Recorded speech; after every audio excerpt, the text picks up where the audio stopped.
Hello everyone. One of the questions I get asked quite a lot is how do you create that soft glowing look in your painting? So in today's video I want to show you one of the ways and one of my favorite techniques, which is glazing. I am going to be working on this painting. This is a finished piece, but I'm not gonna show you the whole painting process from start to finish. Instead, I'll take you to the stage where painting already has its first layers of inks and some collage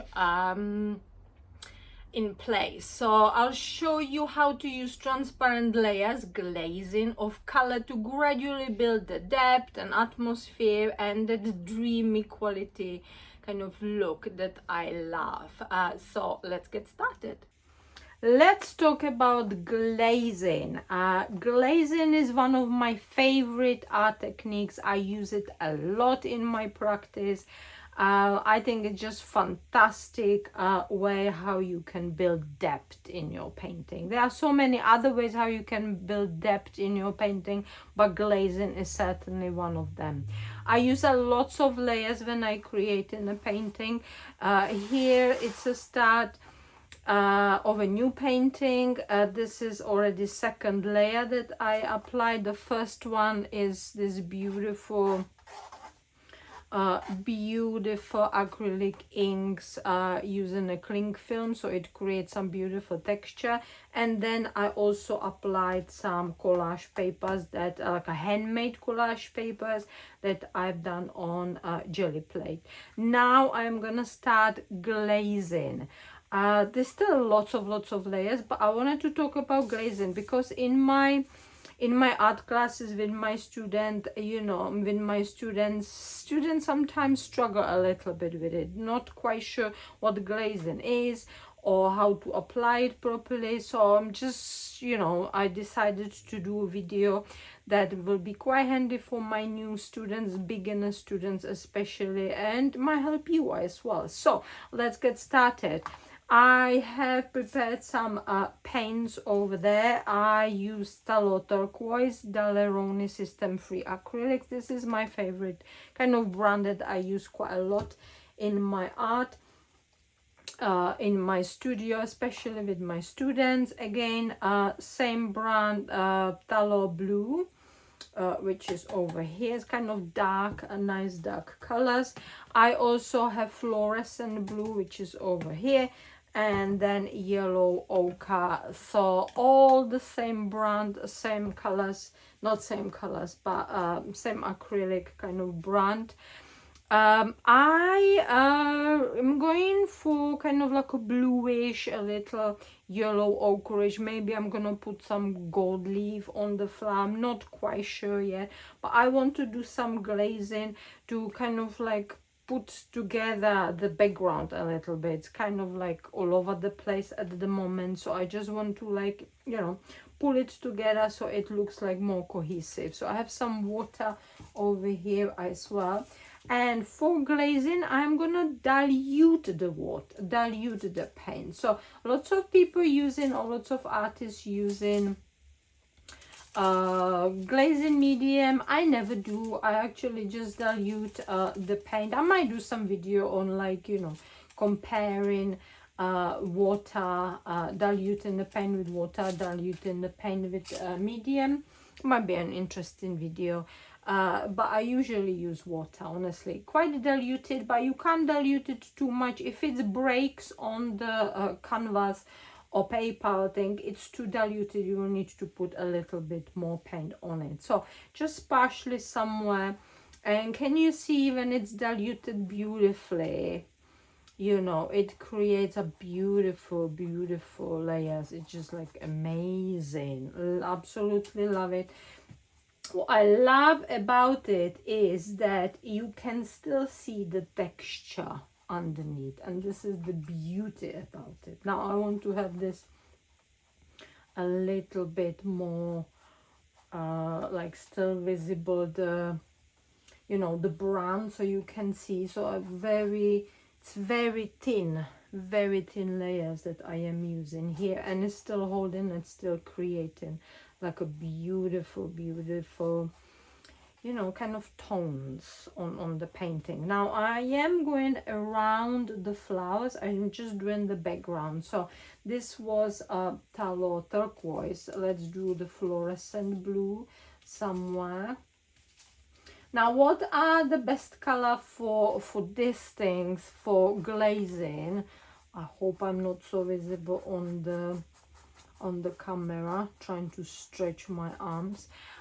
Is usually anything colors that are more like a vibrant. So obviously best are transparent paints, but I also, this is not transparent, you know, but you see how beautiful it works because it's tallow. Anything tallow or quinacridone is like really strong color, so this is like fantastic for glazing, or any transparent color as well. So I'm using fluorescent blue. Fluorescent blue is on its own, because it's the fluorescent, it's on its own quite transparent. So can you see some beautiful tones of blue, quite light, you know. I don't mind the brush strokes, honestly, just keep it there that way. Let's get some darker tones. So this is tallow blue. Again, beautiful, strong color. Yes, love it. Yeah, and I'm going around the leaves here. Okay. I can go stronger, I can go lighter, honestly. That's really individual things, what you like, what you want to achieve as well, you know. But you can see that just by glazing, not painting. I want to see the background, honestly. The background kind of comes together, and this is what I am after, yeah, so that the background comes beautifully together. I'll see more of the outline of the leaves, for example, and the flowers when I go around it, you see. It's nice and watery as well. And tip for glazing is do not use white paint. Honestly, use pure colors like what I just told you. Use some either transparent colors or anything tallow or quinacridone. I love also quinacridone magenta, for example. It's fantastic for glazing as well, you know. But if you use white in it, it kind of dulls the paint and it makes it more into like a pastel feel, and it's usually not that fantastic for glazing, unless you do like start dry brushing, but not so much like glazing. So I would not recommend white. Yeah, hold on to white until like until I don't know, if you want to like do more pastel feel. So now I didn't clean my water. Can you see it? Hopefully you can see that, but changing a little bit into green, which I don't really want, but you know, it's all right. I'm just doing the video here, so I could go and clean the water here. But it's all right. Yeah, I can go a little bit over here. Anything, it obviously has a kind of like a yellowish feel. Anything that blends it with blue or green, and or specifically like blue, it turns into green, right? So here we go. But that's fine. Still can you still see the kind of like the background over there?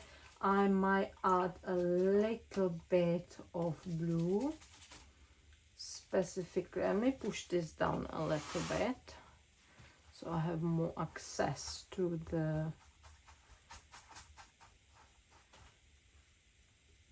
the top. Otherwise I have to change it. But yeah, just want to literally, I just want to cover the painting with the glazes, with the paints. Then I'll look at it, see how that works, and then continue.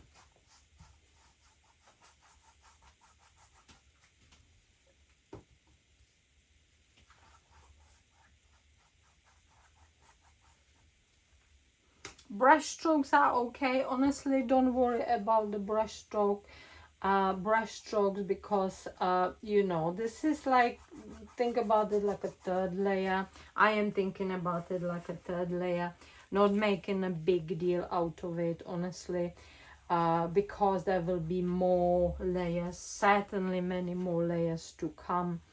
And it's always like adding more layers, adding the depth, you know, to the painting. But as you can see, it's because I kind of glazed it, I kind of pulled the painting slightly together. It's more easier now to see, you know, to see the background instead of just like patches like everywhere. So I'm quite happy where it is at the moment. And then I start probably glazing or kind of creating mid-tones on the flowers as well.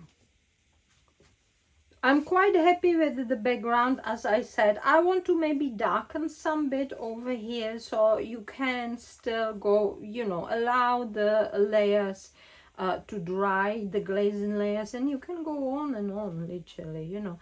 It's up to you, as dark or as light as you want or as your painting requires, really. Yeah, so there is no right or wrong. Again,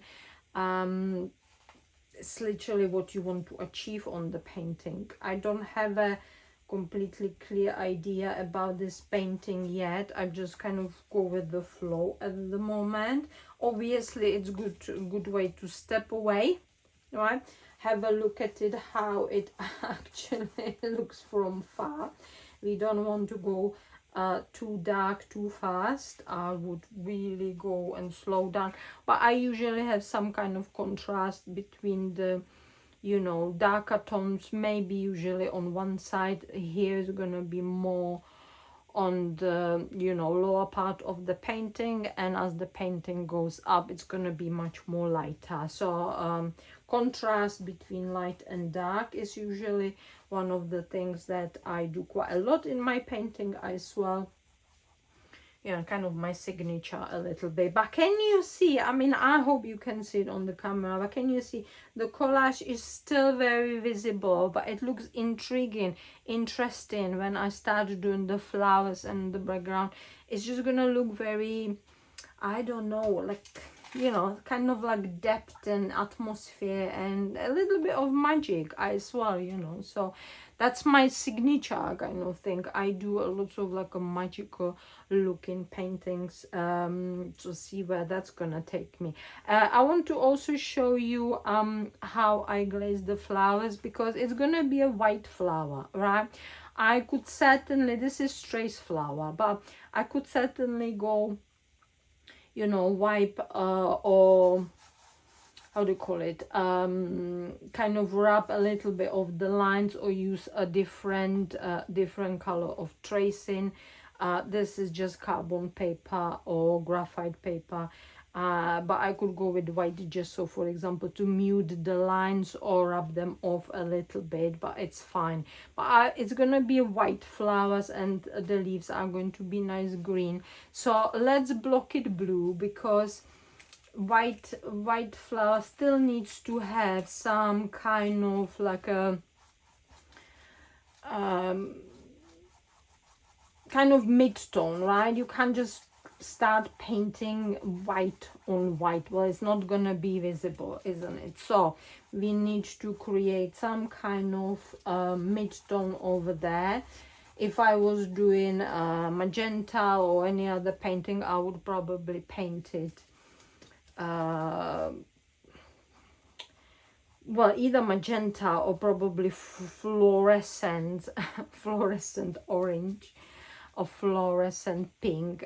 This is very often I start with fluorescents, and I'm actually using fluorescent blues here, so very interesting. I use a lot of fluorescent paints as a mid-tones, you know. So not beautiful, honestly, it just needs to be covered. That's it, literally. Over here I'm gonna stretch my arm, hope you'll not see my head a lot, but yeah, that's about it.